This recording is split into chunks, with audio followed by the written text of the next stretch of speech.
मनीषा सीतापुर नाम के एक छोटे से गांव में अपनी सास तारा और अपनी 5 साल की बेटी किरण के साथ रहा करती थी। अभी कुछ महीनों पहले ही मनीषा के पति की मौत हुई थी, जिसके बाद मनीषा के घर की आर्थिक स्थिति बिगड़ने लगी। ऐसे ही एक दिन मनीषा बाजार से आ रही होती है, तभी वो देखती है कि एक बच्चा उसके घर के बाहर बैठकर कुछ कैंडी खा रहा है। अब मनीषा के मन में लालच आ जाता है और वो बच्चे से कैंडी मांगने लगती है। अरे बेटा, तुम्हारे पास तो बहुत सारी कैंडीज है, क्या ये कैंडी मुझे दोगी? पर मैं अपनी कैंडी आपको क्यों दूं?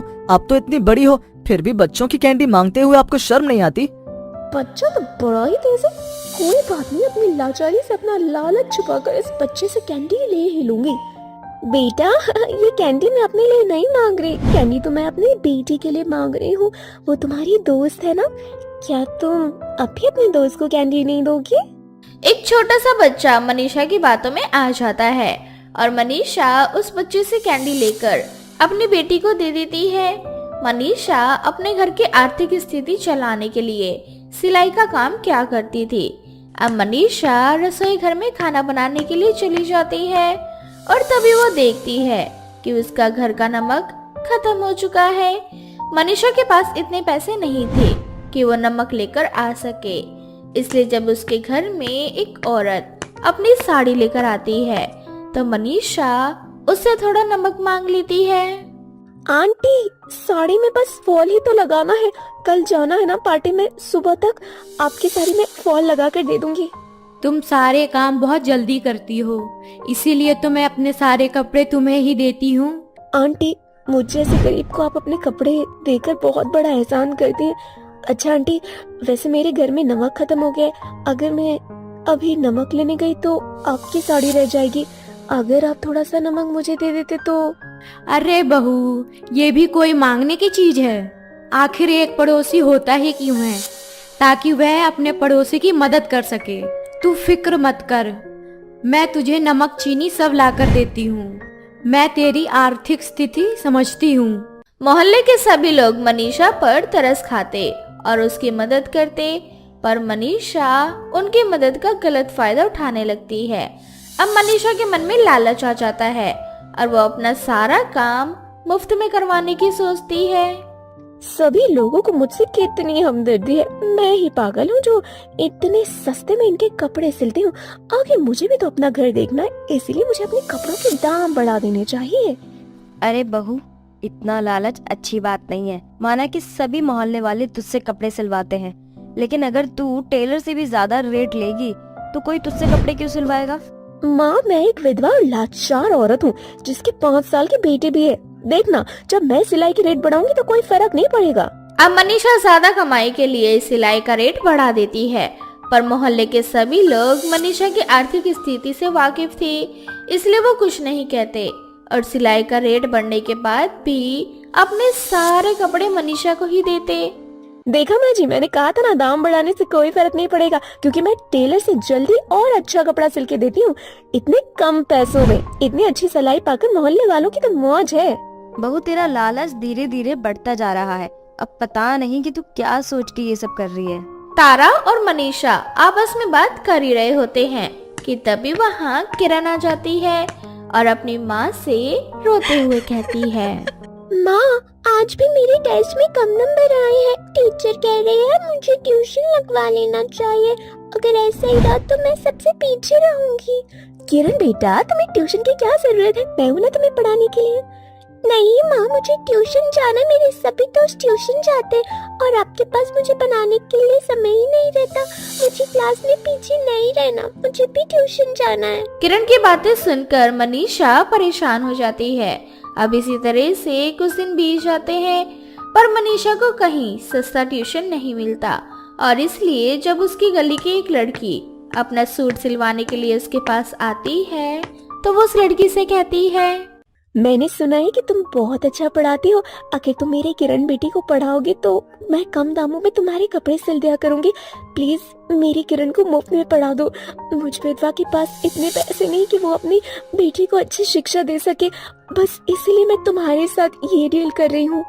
अगर ऐसी बात है तो ठीक है भाभी, आप कल से ही किरण को मेरे पास भेज देना और मेरा ये सूट सिल देना। कल मेरे स्कूल में फंक्शन है और मुझे यही पहनकर जाना है। वैसे इतनी जल्दी तो सूट सिल नहीं पाता, पर मैं सिर्फ तुम्हारे लिए सारी रात जागकर सबसे पहले तुम्हारा सूट सिलूंगी। बस तुम मेरे बेटे को पढ़ा देना। मनीषा बड़ी ही चालाक से मुफ्त में अपने बेटे का ट्यूशन लगवा लेती है, क्योंकि किरण की ट्यूशन टीचर ज्यादातर मॉडल कपड़े पहनती थी, इसलिए ज्यादा सिलाई के लिए वो मनीषा को कपड़े नहीं देती थी। और जब भी वो सिलाई के लिए मनीषा को कपड़े देती तो मनीषा उससे दुगने सिलाई के पैसे लेती, क्योंकि किरण टीचर को सिलाई का रेट पता नहीं था, इसलिए वो मनीषा को मुंह मांगी रकम दे देती। ऐसे ही एक दिन, भाभी ये मेरा एक ब्लाउज है, इसे अच्छे से सिलना। कुछ दिनों बाद मुझे लड़के वाले देखने आ रहे हैं। क्या तुम्हें लड़के वाले देखने आ रहे? फिर तो तुम फिक्र मत करो, मैं तुम्हारा ब्लाउज बहुत अच्छा सिलूंगी। आखिर तुम मेरी बेटी को फ्री में जो पढ़ा रही हो। भाभी अगर मैं किरण को मुफ्त में पढ़ा रही हूँ तो आप भी तो इतने कम दामों पर मेरे कपड़े इतनी अच्छी तरीके से सिलती हो, इसलिए आप प्लीज इस तरह की बातें कहकर मुझे शर्मिंदा मत कीजिए। इतना बोलकर वो लड़की वहां से चली जाती है और मनीषा उसकी नादानी पर हंसने लगती है। अब इसी तरह से कुछ दिन बीत जाते हैं और समय के साथ मनीषा का लालच और भी बढ़ जाता है। वो किसी भी कपड़े को मन से नहीं सिलती और जल्दबाजी में उल्टा सीधा सिलकर दे दिया करती और कई बार तो सिलाई करना ही भूल जाया करती। ऐसे ही कुछ दिन मनीषा किरण के ट्यूशन टीचर के साथ भी करती है। भाभी काफी दिन हो गए हैं, कल सुबह लड़के वाले मुझे देखने आ रहे हैं। आपने मेरा ब्लाउज तो सिल दिया है ना? हे भगवान, मैं तो इसका ब्लाउज सिलना ही भूल गई। कल सुबह से देखने लड़के वाले आ रहे। एक काम करती हूँ, इसे झूठ बोल देती हूँ। तुम्हारा ब्लाउज हो चुका है, बस उसमें थोड़ा सा काम रह गया ताकि तुम्हारी फिटिंग अच्छे से बैठ सके, इसलिए मैं कल सुबह खुद तुम्हारे घर ब्लाउज भेज दूंगी। इस तरह से मनीषा झूठ कहकर उस लड़की को वहां से भेज देती है और रात में जल्दी जल्दी उसका ब्लाउज सिलती है और अगली सुबह उसे दे देती है। लेकिन उसका ब्लाउज पूरी तरह से खराब हो चुका था।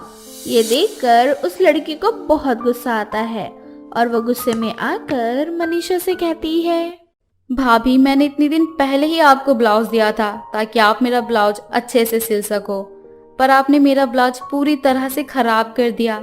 आप एक नंबर की लालची हो, आप मुझे हमेशा से ठगती आ रही हो। आज ही माँ से मुझे सिलाई का दाम पता चला है।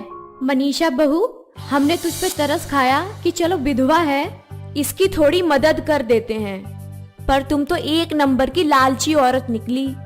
भाभी अगर मेरा रिश्ता नहीं लगाना तो मैं बता रही हूँ आपके लिए अच्छा नहीं होगा और अब मैं किरण को मुफ्त में नहीं पढ़ाऊंगी। चलो माँ। इतना बोलकर वो लड़की अपनी माँ के साथ वहां से चली जाती है। ये सब देखकर तारा अपने मोहल्ले वालों से अपनी बहू की गलती की माफी मांगती है और अपनी बहू से कहती है, देख लिया लालच का नतीजा, अब बता कैसे अपनी रोजी रोटी चलाएगी। मैं तो आज हूँ कल नहीं हूँ, मेरी उम्र हो चुकी है, अब बता कैसे बिताएगी अपना जीवन अपनी इस बेटी के साथ। आप सही कह रही थी, पर मैंने ये लालच अपनी गरीबी, अपनी लाचारी देखकर की, पर मैं अपने लालच में अंधी हो गई थी। अब मुझे एहसास हो चुका है, इसीलिए वादा करती हूँ अब से कोई लालच नहीं करूंगी और मेहनत और लगन के साथ काम करूंगी। इस तरह से मनीषा को अपनी गलती का एहसास होता है और वो अपनी गलती की माफी सभी से मांगती है, जिसके बाद फिर कभी निशा किसी तरह का कोई लालच नहीं करती और ईमानदारी के साथ अपना काम करती है।